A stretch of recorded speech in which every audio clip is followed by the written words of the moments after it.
नमस्कार दोस्तों। आज हम बात करेंगे महाभारत की सबसे दुखद लेकिन साहसी नायिका द्रौपदी और उसके वीर पुत्रों के बारे में। क्या आप जानते हैं द्रौपदी के 5 वीर पुत्र कौन थे और कैसे उनका अंत हुआ एक ही रात में? ये पांचों पुत्र वीर और योग्य योद्धा थे, लेकिन दुर्भाग्यवश इनकी मृत्यु बाल्यकाल में ही हो गई। द्रौपदी महाभारत की एक प्रमुख नायिका थीं। वह राजा द्रुपद की पुत्री थीं और अग्निकुंड से उत्पन्न हुई थीं।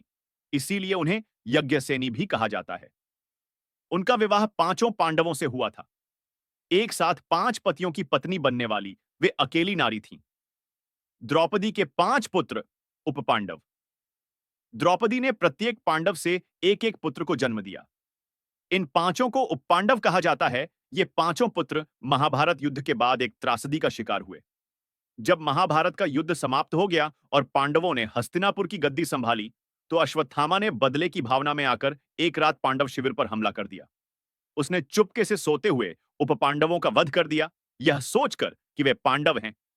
उपपांडव द्रौपदी के 5 पुत्रों के नाम: प्रतिविंध्य, युधिष्ठिर के पुत्र सुतसोम, भीम के पुत्र श्रुतकीर्ति, अर्जुन के पुत्र सतानीक, नकुल के पुत्र श्रुतसेन, सहदेव के पुत्र।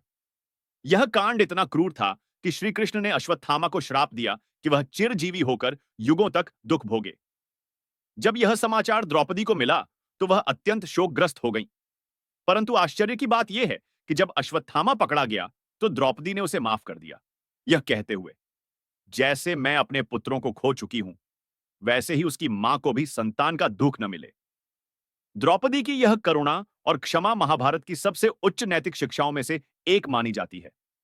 पांडवों के स्वर्गारोहण यात्रा के दौरान द्रौपदी सबसे पहले हिमालय यात्रा में गिर पड़ी। धर्मराज युधिष्ठिर ने बताया कि यह अहंकार के कारण हुआ, क्योंकि वह अर्जुन को सबसे अधिक प्रेम करती थीं।